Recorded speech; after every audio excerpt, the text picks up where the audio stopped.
Olá, sou o João Martiniano e vamos fazer neste vídeo revisões acerca de CSS, Cascading Style Sheets. Para isso, vamos utilizar um editor online da Mozilla, que é o Mozilla Thimble, e que é um editor que nos permite de forma muito fácil criar páginas e ver imediatamente o resultado. Para isso, fui aqui ao site do Thimble. Está em português, tem disponíveis outras línguas. Vamos clicar em criar um projeto do zero. Está a carregar e vamos encontrar aqui três painéis. Este painel da esquerda são para ficheiros que utilizemos. Neste caso só vamos utilizar um, que é o index. Já vem pré-definido um ficheiro de style sheets. Vamos apagar este ficheiro. Não, vamos fazer uma revisão simples. E vamos arrastar para aqui para a esquerda para termos mais espaço disponível. Bom, como podem ver, aqui à esquerda está o código HTML, vamos colocar também aqui CSS, e à direita está o conteúdo deste nosso código. E se eu fizesse aqui uma alteração, imediatamente aparecia à direita o resultado. Bom, eu vou apagar este código e vou colar aqui um código, uma notícia que tirei de um site, do Diário de Notícias, e vamos utilizar este código para fazer as nossas revisões. Não são revisões completas, são de alguns aspectos que eu considero mais importantes, CSS. Bom, então vamos começar. Portanto, em CSS há aqui um conceito fundamental que é de formatação nos elementos de uma página. Vou só começar por fazer aqui um elemento que é o style, onde nós vamos colocar o CSS, e só para demonstrar inicialmente que nós temos aqui vários elementos. À medida que eu vou clicando, vão sendo assinalados aqui com uma cor e uma border, e temos basicamente vários parágrafos. Os parágrafos são implementados com o tag P. Então, se eu fizer aqui P, e agora abrir chavetas, e fizer, por exemplo, a propriedade Text Decoration, aparece-me aqui logo uma lista de valores possíveis. Vamos pôr underline, ou seja, para sublinhar. Reparamos que todos os elementos P, aqui à direita, no resultado, estão sublinhados. Se eu mudasse o seletor, isto é o seletor, para H1, ou seja, o título, o heading da página, este é que ficaria sublinhado. Bom, isto é, de forma muito básica, o CSS. Se eu quiser colocar mais instruções, mais propriedades aqui, terei de utilizar o ponto e vírgula. Deve-se, por uma questão de bom estilo, boa prática, utilizar sempre ponto e vírgula, mas se tiver mais instruções, mais propriedades, então aí é mesmo obrigatório utilizar as propriedades. Eu, por exemplo, poderia dar aqui uma cor, reparem no resultado imediato, poderia acrescentar outra propriedade, por exemplo, aumentar aqui o tamanho. Como veem, utilizamos o ponto e vírgula para separar as várias propriedades. Bom, como é que incorporamos style sheets? Vou só apagar aqui, antes de continuar. Como é que incorporamos style sheets numa página? Bom, temos aqui uma primeira forma, o style. Não é a maneira mais correta, digamos assim. Temos uma maneira então ainda que é menos correta, menos aconselhável, que é inserir diretamente nos elementos, através de um atributo style, inserir as propriedades. Por exemplo, vamos aqui ao primeiro parágrafo e vamos dar uma cor, por exemplo, aqua. Cá está. Acontece que isto, como eu já referi em aulas passadas sobre CSS, não é uma boa prática, porque facilmente, se só colocássemos estilos através desta forma, facilmente o código se torna confuso e é mais difícil modificar o que quer que seja. Então, vou apagar. Tenho esta forma, como já referi também, que é colocar dentro do elemento head um elemento style que irá conter as definições. Uma outra forma será também, e é mais adequada, é ter um link, aqui, este elemento link, que vai ter estas definições e que me vai ligar a um ficheiro CSS. Esta é a mais correta, ou seja, por um lado temos aqui o ficheiro com o conteúdo da página e por outro fazemos a ligação a um ficheiro externo, que é uma style sheet externa.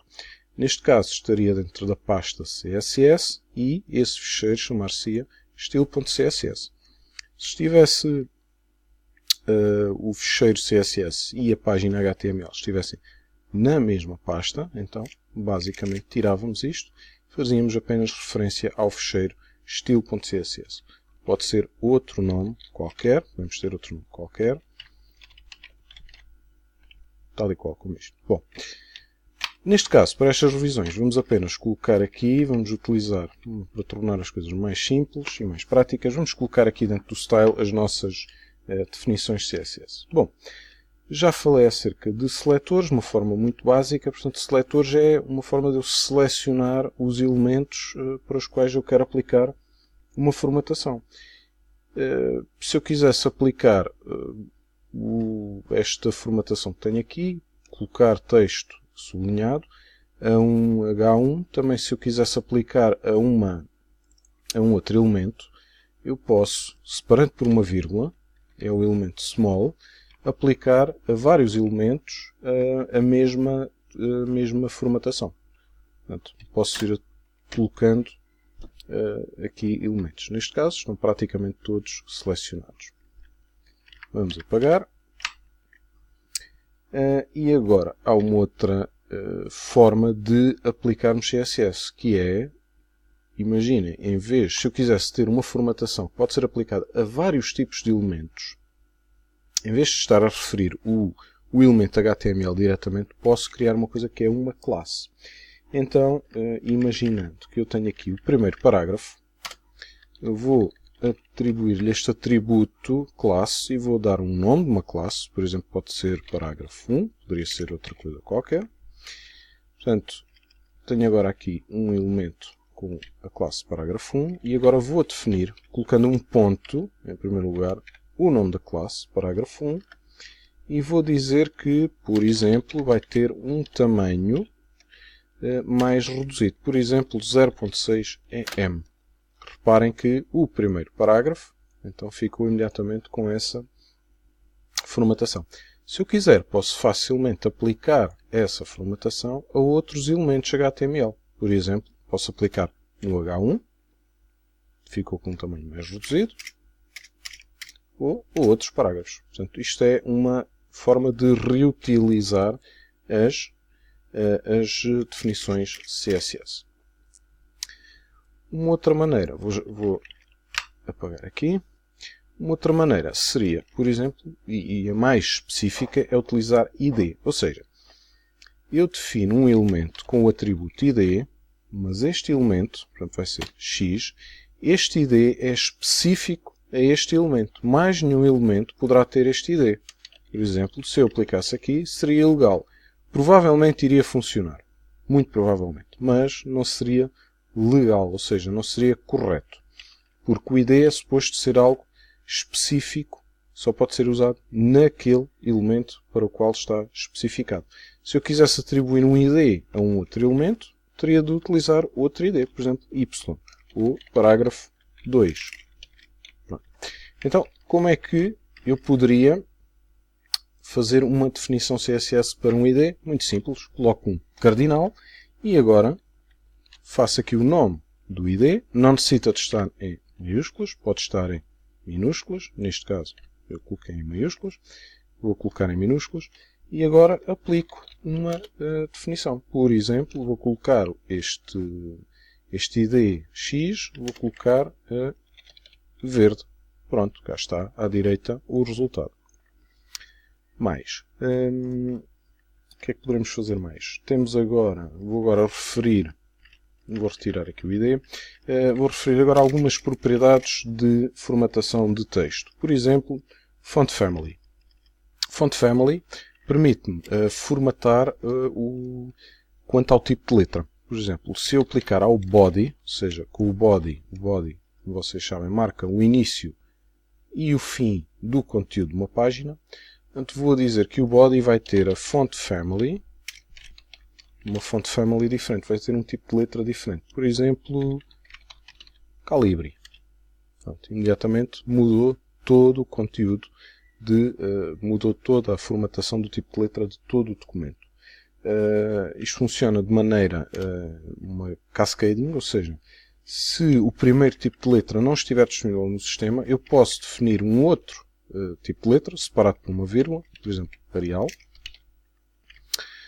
e ainda um outro tipo de letra genérico que cabe ao sistema, ao browser, em conjunto com o sistema, implementar. Por exemplo, sans serif, que é o tipo de letra mais ou menos equivalente no Windows ao Arial.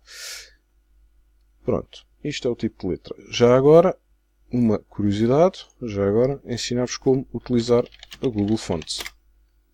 Por exemplo, no Google Fonts tenho acesso a uma grande quantidade de tipos de letra. Posso vir aqui e escolher um tipo de letra para utilizar na minha página.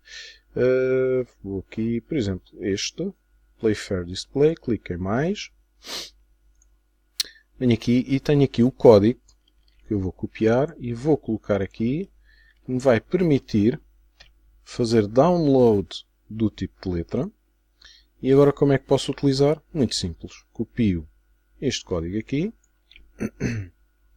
e, por exemplo, vou atribuí-lo, vou formatar o H1, vou aproveitar, já tenho cá em cima, vou dizer que falta acrescentar font family e cá está, o H1 está neste momento com um tipo de letra diferente do resto do documento. Font size. Font size é o tamanho do tipo de letra. Por exemplo, posso vir aqui, vou aplicar um ID aqui, autor, ou seja, para formatar exclusivamente este parágrafo. Vou dizer que vai ter um font size de 0.8 para torná-lo mais pequeno. Como podem ver, ficou com um tamanho mais pequeno. Neste caso, vou pôr 0.9. Font weight é para colocar um tipo de letra, para colocar o texto com negrito. Portanto, vou fazer font weight bold. Cá está, ficou negrito. Esta secção da página. O font style permite-nos colocar em itálico. Portanto, eu vou selecionar aqui um fragmento de texto e vou aplicar o span, ou seja, o span serve para marcar aqui um fragmento de texto e vou criar aqui uma classe chamada itálico. Agora, clicando aqui, itálico, e vou então aplicar a propriedade de font style e vou dizer que é itálico. Como podem ver, está aqui, ficou itálico. E já agora aproveito para referir o color, que permite-me colocar uma cor de texto. Eu tenho aqui nomes de cores pré-definidas em HTML, mas também posso colocar um código hexadecimal, por exemplo assim, ficaria com cinzento. Vou colocar agora azul em hexadecimal. Mais Text Decoration. Text Decoration permite-me colocar ou retirar o sublinhado. Então, se eu, por exemplo, tenho aqui no small um endereço HTML, vou criar um link, vou mostrar o endereço, mas vou copiar este endereço e vou colocá-lo aqui no link. E cá está, tenho neste momento, tenho aqui um erro, tenho neste momento formatado com um link. E pronto, vamos continuar num segundo vídeo.